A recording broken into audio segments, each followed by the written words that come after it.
Hello dear friends, പത്രമാറ്റ സീരിയലിൻ്റെ പുതിയൊരു എപ്പിസോഡിലേക്ക് എല്ലാവർക്കും സ്വാഗതം. നമ്മുടെ മുത്തശ്ശൻ ഇങ്ങനെ പറയുകയാണ്, ഈ വീട്ടിൽ പൂജ കുറവുള്ളതിൻ്റെ എല്ലാ പ്രശ്നങ്ങളും കാണുന്നുണ്ട്. അനിയും അനാമിയും നല്ല രീതിയിലല്ല പോകുന്നത്. ഇപ്പോൾ ദൈവന്മാർ പറയുന്നു നിനക്കും എന്തൊക്കെയോ മാനസിക പ്രശ്നമുണ്ടെന്ന്.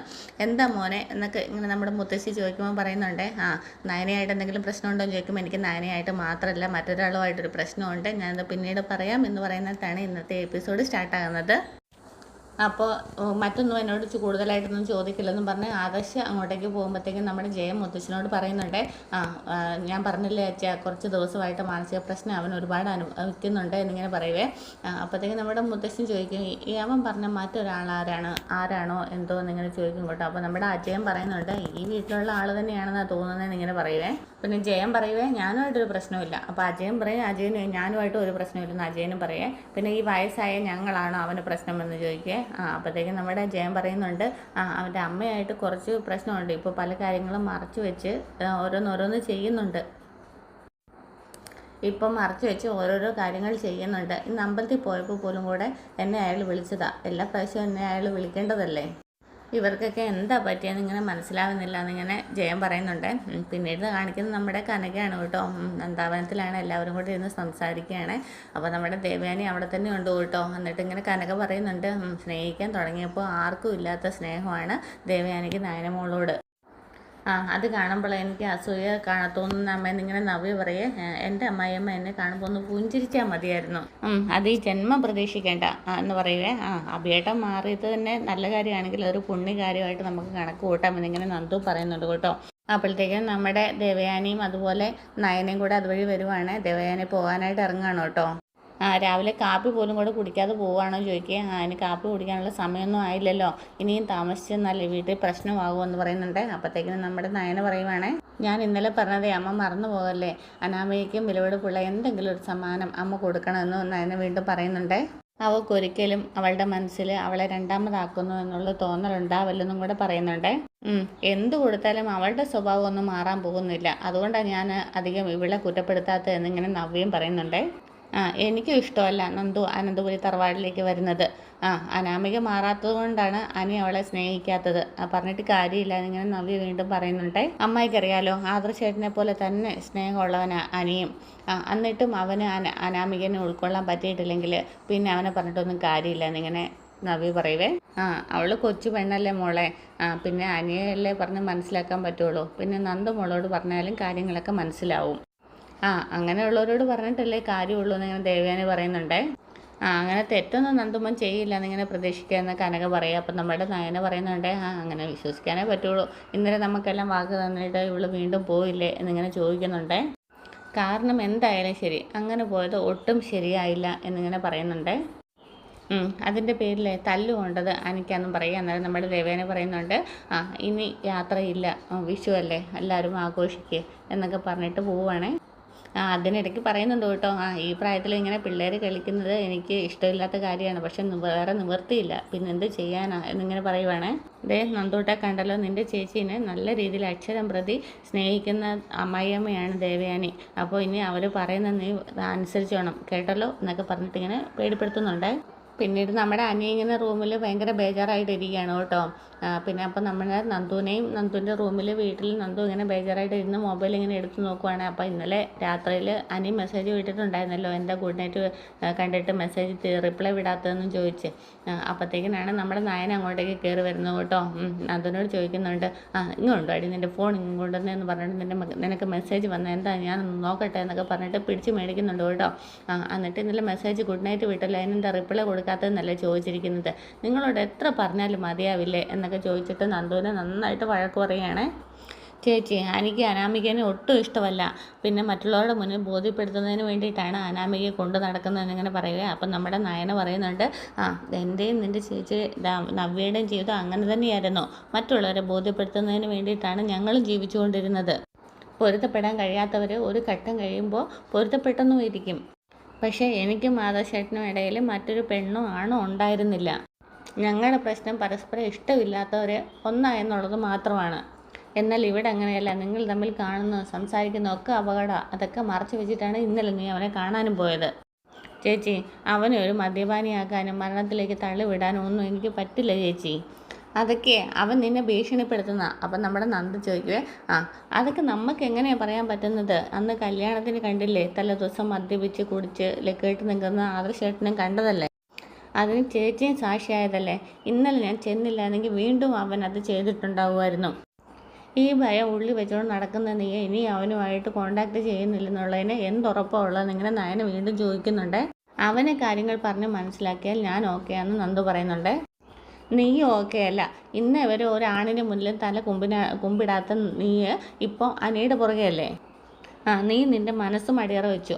ഇന്ന് അനിയെ കഴിഞ്ഞും കൂടുതലായിട്ട് നിനക്ക് അവനെ ഇഷ്ടമാണ്. ഇല്ലെന്ന് ഞാൻ പറയുന്നില്ല. ഒരു പെൺകുട്ടിക്ക് ഇഷ്ടപ്പെടാതിരിക്കാനും മാത്രം ഒരു മോശ സ്വഭാവവും എനിക്കില്ലല്ലോ. ഇനിയിപ്പം ഞാൻ അനിയിൽ നിന്ന് അകന്നു പോയെന്നാലും അനിയും അനാമികയും തമ്മിൽ അടുക്കാൻ പോകുന്നില്ല എന്നിങ്ങനെ നന്ദു പറയുവാണേ. അവർ തമ്മിൽ നല്ലൊരു കുടുംബജീവിതം നയിക്കുന്നത് നിങ്ങൾക്കാർക്കും കാണാനും പറ്റില്ല എന്നിങ്ങനെ പറയുവാണേ. അതെന്തെങ്കിലും ആയിക്കോട്ടെ, അവർ തമ്മിൽ വേർതിരിഞ്ഞ് പോവുകയാണെങ്കിൽ പോകട്ടെ.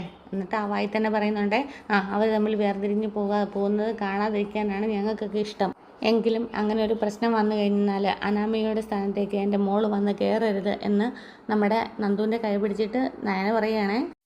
എന്നിട്ട് മൊബൈലും കൈ വെച്ച് കൊടുത്തിട്ട് നമ്മുടെ നയന പോകാനായിട്ട് ഒരുങ്ങുക. എന്നിട്ട് വാതിൽ വരെ ചെന്നിട്ട് തിരിഞ്ഞ് നോക്കിയിട്ട് പറയുവേ, അതെ ഇതിന് നീ റിപ്ലൈ കൊടുക്കണ്ട കേട്ടല്ലോ എന്നിങ്ങനെ പറയുവേ. പിന്നീട് നമ്മുടെ അനിയങ്ങനെ റിപ്ലൈയും കാത്തു നിൽക്കുവാണേ. ഈ റിപ്ലൈ ഒന്നും വന്നില്ലല്ലോ എന്നിങ്ങനെ മനസ്സിൽ പറഞ്ഞിട്ട് അവളെ എല്ലാവരും കൂടെ കൊന്നു കൊലവിളിച്ച് കാണുമെന്നിങ്ങനെ മനസ്സിലും പറയുന്നുണ്ട്. അപ്പോഴത്തേക്കും തന്നെ നമ്മുടെ അനാമിക അങ്ങോട്ടേക്ക് വരുന്നത് കേട്ടോ. എന്താ നീ ആലോചിക്കുന്നതെന്ന് ചോദിച്ചുകൊണ്ടാണ് കയറി വരുന്നത്. അപ്പം അത് നിന്നെ ബോധിപ്പിക്കേണ്ട കാര്യം എനിക്കില്ല എന്ന് അനിയും പറയുവേ. ഞാൻ ഈ വീട്ടിൽ നിന്ന് ഇറങ്ങി പോകേണ്ട സമയം കഴിഞ്ഞടാ. പിന്നെ പോകാതിരിക്കുന്നതേ അവൾ ഈ വീട്ടിലോട്ട് വരാതിരിക്കാൻ വേണ്ടിയിട്ടാണ് നീ പ്രേമിക്കുന്നവൾ. അപ്പോഴത്തേക്കിന് എനിക്ക് നല്ല ദേഷ്യം വരുന്നുണ്ട് കേട്ടോ. പിന്നെ വന്നിട്ട് സിറ്റൗട്ടിൽ ഇങ്ങനെ ഇരിക്കുകയാണെന്ന് അനാമിക മൊബൈൽ എടുത്തിട്ട് കുത്തുന്നൊക്കെ ഉണ്ട്. അപ്പോഴത്തേക്കിനാണ് നമ്മുടെ ദേവയാനി അങ്ങോട്ടേക്ക് വരുന്നത് കേട്ടോ. ദേവയാനി വെറുതെ അല്ല വരുന്നത്, കയ്യിലൊരു സ്വർണ്ണമാലയുടെ പാക്കറ്റൊക്കെ ഉണ്ട്. മോൾക്ക് സമ്മാനങ്ങളൊക്കെ തന്നിട്ട് ഒരുപാട് നാളായില്ലേ, ഇതെങ്ങനെയുണ്ട് നോക്കിക്കേ എന്നൊക്കെ പറഞ്ഞിട്ട് മാല കൊടുക്കും കേട്ടോ. അപ്പോഴത്തേക്കിനും ഞാൻ തുറന്ന് നോക്കിയത് ഒരുപാട് സന്തോഷമാവുന്നുണ്ട്. എന്നിട്ട് നമ്മുടെ അനാമിക ചോദിക്കുന്നുണ്ട്, ഇത് ഗോൾഡ് ആണോ എന്ന് ചോദിക്കുക. എന്നാലും നമ്മുടെ ദേവേനെ പറയുന്നുണ്ട്, പിന്നെ മോൾക്ക് ഞാൻ റോൾഡ് ഗോൾഡ് തരുമെന്നൊക്കെ ചോദിക്കുന്നുണ്ട് കേട്ടോ. എങ്ങനെ ഇഷ്ടം വന്നിട്ട് ഇത് മോൾ കഴുത്തിലൊന്ന് അണിയെന്ന് പറഞ്ഞിട്ട് കഴുത്തിലൊക്കെ അണിയിച്ച് ഇട്ട് കൊടുക്കുന്നുണ്ട്. എന്നത്തേക്കിനും അനാമിക്ക് ഭയങ്കര സന്തോഷമാകുന്നുണ്ട് കേട്ടോ. ഇത് മോൾക്ക് നന്നായിട്ട് ചേരുന്നുണ്ട്, ഞാൻ മോളെ മനസ്സ് വിചാരിച്ചുകൊണ്ട് മേടിച്ചതാ എന്നൊക്കെ ഇങ്ങനെ ദേവേനെ പറയുവേ. 3 ബ്രാഞ്ച് നോക്കുന്നുണ്ട് അനി. എന്നിട്ട് അവന് തോന്നിയിട്ടില്ല ഇതുപോലൊരു ഗിഫ്റ്റ് മേടിച്ച് തരണമെന്ന്. അല്ലെങ്കിലും അവൻ കൊണ്ട് കൊടുക്കും അവൻ്റെ കാമുകിക്ക് എന്നൊക്കെ ഇങ്ങനെ പറയും കേട്ടോ. മോളെ അങ്ങനെയൊന്നും പറയാതെ മോൾ അവനെ സ്നേഹിക്കാൻ നോക്ക് എന്നിങ്ങനെ പറയുക ദേവയാനി. എങ്ങനെ വലിയമ്മ സ്നേഹിക്കുന്നത്? അവൻ എന്നെ കാണുന്നത് പോലും കൂടെ ദേഷ്യമാണെന്നിങ്ങനെ പറയുവേ. എന്നത്തേക്കും ദേവയാനി പറയും, അത് മോൾക്കും അങ്ങനെ തന്നെയാണല്ലോ, മോളെ സ്നേഹം കൊടുത്താലേ തിരിച്ച് കിട്ടുള്ളൂ എന്നിങ്ങനെ പറയുക. അന്നേരം നമ്മുടെ അനാമിക പറയുന്നുണ്ട്, അത് അങ്ങനെ കൊടുത്താലും തിരിച്ച് കിട്ടില്ല വലിയമ്മേ. പിന്നെ എന്നെ സ്നേഹിക്കുന്ന കുറച്ച് പേരുണ്ട് ഇവിടെ, വലിയമ്മ ഉൾപ്പെടെയുള്ളവർ. അവരെ ഓർത്തിട്ടാണ് ഞാനിവിടെ നിൽക്കുന്നത് തന്നെ. എല്ലാം ശരിയാവും മോളെ. കല്യാണം കഴിച്ചതിന് ശേഷം ആദർശം നയനും ഇതിനേക്കഴിഞ്ഞും വലിയ പ്രശ്നത്തിലൂടെയാണ് കടന്നു പോയത്. ഇപ്പം കണ്ടില്ലേ അവരൊന്നിച്ചത്. പിന്നെ ഇവിടെയുള്ള എല്ലാവരും സ്നേഹിക്കുന്നത് കണ്ടില്ലേ. എന്തിനും ഞാൻ ഉൾപ്പെടെ ഇപ്പോൾ മരുമകളെ സ്നേഹിക്കുന്നത് കണ്ടില്ല എന്നൊക്കെ ഇങ്ങനെ വാവിട്ട് പറയുവേ. അപ്പോഴത്തേക്ക് നമ്മുടെ അനാമി ഇങ്ങനെ അന്തിച്ചു പോകും കേട്ടോ. എനിക്കാണെങ്കിൽ നയനെ കണ്ണെടുത്ത കണ്ടുകൊള്ളായിരുന്നു, ഇപ്പോൾ അതെല്ലാം മാറിയില്ലേ എന്നിങ്ങനെ പറയും കേട്ടോ. അപ്പോഴത്തേക്കിന് നമ്മുടെ അനാമിക ചോദിക്കുവേ, മാറിയോ എന്നിങ്ങനെ ചോദിക്കുവേ. എനിക്ക് അവളോട് സ്നേഹമൊന്നുമില്ല, പക്ഷേ ഞാൻ അവളുമായിട്ട് അഡ്ജസ്റ്റ് ചെയ്ത് പോകുന്നു എന്നതിനെ പറ്റിയിട്ടാണ് പറഞ്ഞതെന്ന് പറയുവേ. സത്യം പറയാലോ, അവരെ വലിയമ്മ സ്നേഹിക്കുന്നു എന്ന് പറഞ്ഞപ്പോഴേ ഞാൻ ഞെട്ടിപ്പോയി. എന്നിട്ട് ദേവയാനി ഇങ്ങനെ മനസ്സിൽ പറയുന്നുണ്ട്, ഞാൻ പിന്നെ എൻ്റെ മരുമകളെ സ്നേഹിക്കാതെ തള്ളിക്കളയണമെന്നിങ്ങനെ മനസ്സിലിങ്ങനെ ചോദിക്കുവാണേ. വല്യമ്മയ്ക്ക് ഒരിക്കലും അവളെ ഉൾക്കൊള്ളാൻ പറ്റില്ലെന്നറിയാം. എന്ന് വെച്ചാൽ വളഞ്ഞ വഴിയിലൂടെയല്ലേ അവളും അവളുടെ ചേച്ചിയും ഈ വീട്ടിനുള്ളിലേക്ക് കയറിയത്. മോളെ, നമ്മളെ സ്നേഹിക്കുന്നവരുടെ സുഖത്തിനും സന്തോഷത്തിനും വേണ്ടിയിട്ട് നമ്മൾ ചിലതൊക്കെ കണ്ടില്ലെന്നും കേട്ടില്ലെന്നും നടിക്കണം മോളെ എന്നിങ്ങനെ ദേവയാനി പറയുന്നുണ്ട്. അനിയുടെ കാര്യം മോൾക്കറിയാവുന്നതല്ലേ, അവന് വലിയൊരു കട്ടിയുള്ള മനസ്സൊന്നും ഇല്ല. അബിയെ പോലെ ചതിക്കാനുള്ള മനസ്സും അവനില്ല. ആദർശിനെ അനുകരിച്ചും അവനെ അനുസരിച്ചുമൊക്കെ ജീവിച്ചവനാണ് അനി എന്നിങ്ങനെ ദേവയാനി പറയുവാണ്. മോൾ ഒരിക്കലും അവനെ വിട്ടു പോകരുത്, അങ്ങനെ ചിന്തിക്കുക പോലും വരുത് എന്നൊക്കെ പറഞ്ഞിട്ട് ദേവയാനി ഇങ്ങനെ നമ്മുടെ അനാമികയുടെ കവളത്തൊക്കെ പിടിക്കുന്നുണ്ട്. എന്നിട്ട് പോയി കഴിയുമ്പോഴത്തേക്കിന് ഇങ്ങനെ മാലയിലൊക്കെ പിടിച്ചിട്ട് ഒന്ന് മൊബൈലിലൊക്കെ നോക്കുവേ. ഇതൊരു 5-6 പവൻ കാണും എന്ന് പറയുവേ. ഇതുപോലെയുള്ള സമ്മാനങ്ങളൊക്കെ കിട്ടുന്നതുകൊണ്ടാണ് ഞാൻ ഇവിടെ പിടിച്ചു തന്നെ നിൽക്കുന്നത്. അല്ലെങ്കിൽ ഈ താലി പിടിച്ച് കളയേണ്ട സമയം കളഞ്ഞു എന്നൊക്കെ ഇങ്ങനെ അനാമിക പറയുന്നുണ്ട്. പിന്നീട് കാണിക്കുന്ന നമ്മുടെ അനാമികയുടെ അമ്മയാണ് കേട്ടോ. മൊബൈൽ നോക്കി മോളുടെ ഫോട്ടോ കണ്ടിട്ട് ഇങ്ങനെ ആസ്വദിച്ചിരിക്കുകയാണ്. എന്നിട്ട് അച്ഛനെ വിളിച്ചിട്ട് കാണിക്കുന്നുണ്ട്, ദേ ഇതൊന്ന് നോക്കിക്കുക എന്നൊക്കെ പറയുന്നുണ്ട് കേട്ടോ. ഇതെന്താ സ്വർണ്ണമാലയോ? ആഹാ കൊള്ളാലോ. ഇതൊരു 5-6 പവൻ കാണുമായിരിക്കും. എങ്ങനെ 5-6 പവൻ എന്ന് പറഞ്ഞാൽ ഒരു 3 ലക്ഷം രൂപയൊക്കെ എങ്ങനെ ഉണ്ടാവും? എന്താണെങ്കിലും അവൾ ഒപ്പിച്ചല്ലോ, സന്തോഷമായി. ഇതാരാ കൊടുത്തതെന്നൊന്ന് പറഞ്ഞേ. അവളുടെ അമ്മായിയമ്മയല്ല, കിളവനും കിളവിയല്ല, അവളുടെ വല്യമ്മയാ എന്നിങ്ങനെ പറയുവേ. അവളുടെ മരുമകൾ അവരുടെ വീട്ടിൽ പോയി നിൽക്കുകയല്ലേ. ഇപ്പം മനസ്സിലായോ? എന്താണെങ്കിലും ദേവയാനി ചേച്ചി അവളുടെ മരുമകളായിട്ട് അംഗീകരിച്ചിട്ടില്ല എന്ന് ഇതിൽ നിന്ന് മനസ്സിലാക്കുക എന്നിങ്ങനെ പറയുന്നുണ്ട്. ഇതൊക്കെ അവളുടെ കയ്യിൽ നിന്ന് എല്ലാ സ്വർണ്ണവും ഇങ്ങനെ മേടിക്കുന്നത് നല്ലതല്ല വേണുവേട്ടാന്ന് പറയേ. നമ്മൾ കൊടുത്ത പല സ്വർണ്ണവും അവൾ പൂഴ്ത്തി വെച്ചേക്കുമല്ലേ, പിന്നെ ഇതൊക്കെ തന്നാൽ എന്താണെന്നിങ്ങനെ ചോദിക്കും കേട്ടോ. വല്യമ്മയുടെ വകയായിട്ട് ഒരു മാല കിട്ടി. ഇനി മുത്തശ്ശൻ, മുത്തശ്ശി, അമ്മായിയമ്മ എല്ലാവരുടെ വകയായിട്ട് ഇനിയും കിട്ടുമായിരിക്കും എന്നൊക്കെ ഇങ്ങനെ പറയുമ്പോഴത്തേക്കിനും നമ്മുടെ അമ്മ പറയുന്നുണ്ട്, എല്ലാവരുടെ കയ്യിൽ നിന്നും കിട്ടി ഒരു വെള്ളി നാണയത്തൊട്ട് എന്നൊക്കെ ഇങ്ങനെ പറയും കേട്ടോ. അപ്പോഴത്തേക്കും നമ്മുടെ വേണു പറയുകയാണ്, ഒരു വെള്ളി രൂപ തൊട്ടോ? അനന്തപുരിയിലെ ആൾക്കാർ വലിയ ആൾക്കാരാണെന്നൊക്കെയാണ് പറയുന്നത്. ഇവരുടെ സാധാരണക്കാരായ ആളുകൾ കൊടുക്കും 10ഉം 500ഉം ഒക്കെ. അപ്പോഴത്തേക്കിനാണ് ഒരു വെള്ളി ഉലുവ കിളവനും കിളവിക്കും കൂടെ 1 കോടിയുടെ ചെക്ക് കൊടുത്തുകൂടായിരുന്നോ എന്നൊക്കെ ഇങ്ങനെ പറയുകയാണ്. 1 കോടി പോയിട്ട് 1 ലക്ഷമെങ്കിലും കിട്ടിയാൽ മതിയായിരുന്നു. ഇപ്പം അതും കൂടെ കിട്ടിയിട്ടില്ലല്ലോ എന്നിങ്ങനെ അമ്മ പറയുക. അപ്പം നമ്മുടെ വേണു പറയുകയാണേ, മൂർത്തി സാറിൻ്റെ കയ്യിൽ നിന്ന് 1 രൂപയുടെ വെള്ളിത്തൊട്ട് മേടിച്ച് കഴിഞ്ഞാൽ അത് ഭാഗ്യമാണെന്നാണ് അവരുടെ സ്റ്റാഫ് പറയുന്നത്. അപ്പോഴത്തേക്കിനും പറയും, അത് ശരിയാണ്, അത് വെള്ളി നാണയം കിട്ടിയതിന് ശേഷമാണല്ലോ മോൾക്ക് മാല കിട്ടിയത്. അതിരാവിലെ ദേവയാനി ചേച്ചി ഒറ്റയ്ക്ക് അമ്പലത്തിലേക്ക് പോയിട്ട് വന്നിട്ടാണ് ഈ നല്ല കാര്യമൊക്കെ ചെയ്തത്. ആ സമയത്ത് പെണ്ണ് അവർക്കൊപ്പം പോയിരുന്നെങ്കിൽ അവർക്ക് അതൊക്കെ ഒന്ന് സന്തോഷം കൂടി ആയേനായിരുന്നു. അതിനവൾ വിഷുവായിട്ട് പോലും രാവിലെ എണീക്കത്തില്ലല്ലോ, നിൻ്റെ മോളല്ലേ എന്നൊക്കെ ഇങ്ങനെ പറയുവേ. എന്നിട്ട് നിങ്ങളെ രാവിലെ തന്നെ വിളിച്ച് എണീപ്പിച്ചിട്ട് വിഷുക്കണി കാണിപ്പിച്ചത് ആരൊക്കെയാണെന്ന് ചോദിക്കും കേട്ടോ. അന്നേരത്തെങ്കിലും പറയും, എവിടെ കണ്ട് എണീച്ചപ്പോൾ തന്നെ കണ്ടത് നിൻ്റെ മുഖമാണെന്ന് ഇങ്ങനെ വേണു പറയുവേ. ഇനിയിപ്പോൾ ഈ 1 വർഷം പോയില്ലേ എന്നൊക്കെ ഇങ്ങനെ പറയുവേ. എന്തൊക്കെയായാലും മോൾക്ക് മാല കിട്ടിയിട്ടുണ്ടല്ലോ, ഇനി അത് നിങ്ങൾക്ക് തരുവാണെങ്കിൽ അത് ഈ മുഖം കണ്ടതിൻ്റെ ഗുണമാണെന്നൊക്കെ പറയുവേ. ഇന്ന് 1-ാം തീയതി അല്ലേ, ഇനി ഇവിടെ ആര് വന്ന് കയറുമോ എന്തോ എന്നൊക്കെ ഇങ്ങനെ പറയുവേ. നിങ്ങളൊരിക്കലും പുറത്ത് പോയിട്ടേ ഇവിടെ വന്ന് കയറണ്ട. നിങ്ങൾ വന്ന് കയറിയാലേ ശരിയാവത്തില്ല, ഇനി വലിയ പട്ടിയോ പൂച്ചയോ ആയാലും കുഴപ്പമില്ല എന്നൊക്കെ പറഞ്ഞിട്ട് അവിടുന്ന് അങ്ങോട്ടേക്ക് പോവേ. ദേ അത്രയ്ക്കങ്ങ് വേണ്ട കേട്ടോ എന്നൊക്കെ ഇങ്ങനെ വേണം പറയുന്നുണ്ട്. പിന്നീട് കാണിക്കുന്നത് നമ്മുടെ നവ്യയാണ്. നവ്യയുടെ അടുത്ത് നമ്മുടെ അഭി വന്നിട്ടുണ്ട് കേട്ടോ. വെറും കൈയോടെയല്ല വന്നത്, നല്ല സന്തോഷത്തോടു കൂടി കുറച്ച് നല്ല മുല്ലപ്പൂ മാലയൊക്കെ മേടിച്ചിട്ടാണ് വന്നത്. എന്നിട്ട് അതൊക്കെ നമ്മുടെ കണ്ണാടിയുടെ മുന്നിൽ നിന്നിട്ട് അഭി നമ്മുടെ നവ്യയുടെ തലയിൽ വെച്ചൊക്കെ കൊടുക്കുന്നുണ്ട് കേട്ടോ. 7-ാം മാസത്തിൽ നിനക്ക് മുല്ലപ്പൂ മേടിക്കാൻ പോയിട്ട് എനിക്ക് മുല്ലപ്പൂ മേടിച്ച് തരാൻ പറ്റിയില്ല, അതായിരുന്നല്ലോ നിൻ്റെ പരാതി. അപ്പം ഇന്ന് പരാതി തീർത്തതാണ് എന്നൊക്കെ ഇങ്ങനെ പറയും കേട്ടോ. അപ്പോഴത്തേക്കും പറയും, എൻ്റെ തലയിൽ ഒറിജിനൽ മുല്ലപ്പൂ ഉണ്ടല്ലോ, പിന്നെ എന്തിനാ ഇതും കൂടെ എന്നൊക്കെ ചോദിക്കുന്നുണ്ടായിരുന്നേ. അപ്പോൾ പറയുന്നുണ്ട്, അതൊക്കെയല്ലേ ഇതും കൂടെ വെച്ചോ, ഭർത്താവിൻ്റെ സ്നേഹത്തിൻ്റെ പ്രത്യേകമായിട്ട് കൂട്ടാം. ഇന്ന് ഞാൻ അമ്പലത്തിൽ പോയപ്പോൾ പ്രാർത്ഥിച്ചതേ നിൻ്റെ സ്വഭാവം മാറില്ലേന്നാ എന്നിങ്ങനെ നവ്യ പറയുവേ. ഇങ്ങനൊരു ഭർത്താവിനെ കാണാനായിട്ട് ഞാൻ എന്തുമാത്രം കൊതിച്ചു എന്നറിയുമോ? എന്നാൽ അങ്ങനെ കൊതിച്ച ഭാര്യയ്ക്ക് എൻ്റെ വക വിഷു കൈനീട്ടം എന്ന് പറഞ്ഞിട്ട് നമ്മുടെ പോക്കറ്റിനകത്ത് കുറേ പൈസയുടെ തുട്ടുകൾ നോട്ടുകൾ എടുത്തിട്ട് നമ്മുടെ നവിക്ക് കൊടുക്കുക. അപ്പോഴത്തേക്കും നവി ഇങ്ങനെ ആകെപ്പാടെ സന്തോഷത്തിൽ ഇങ്ങനെ നിൽക്കുക കേട്ടോ. ഇതിട്ട് ഇത്രയും രൂപയെന്ന് ചോദിക്കുക. അന്നേരം പറയും, ഇത് 10,000 രൂപയുണ്ട്, ഇത് കൈവച്ചോളാൻ പറയും കേട്ടോ. അപ്പോഴത്തേക്കും നവി പറയും, ഇത്രയൊന്നും വേണ്ടായിരുന്നു, നീ 1 രൂപയുടെ തുട്ട് തന്നാൽ പോലും കൂടെ എനിക്ക് ഭയങ്കര സന്തോഷമാണെന്നൊക്കെ പറയും കേട്ടോ. എന്നിട്ട് നിനക്ക് എന്തെങ്കിലും കിട്ടിയോന്ന് ചോദിക്കുവേ. കിട്ടി 1 രൂപയുടെ വെള്ളി നാണയത്തൊട്ട് എന്നിങ്ങനെ പറയും കേട്ടോ.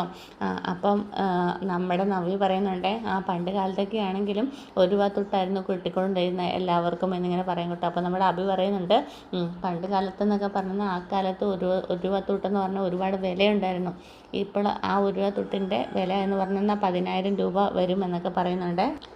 ഇത് 10,000 രൂപയാണെന്ന് ഇങ്ങനെ പറയുമ്പോൾ നവ്യ പറയുന്നുണ്ട്, ഇതുവരെ 10,000 രൂപയൊന്നും എനിക്ക് വിഷു കൈനീട്ടം കിട്ടിയിട്ടില്ല.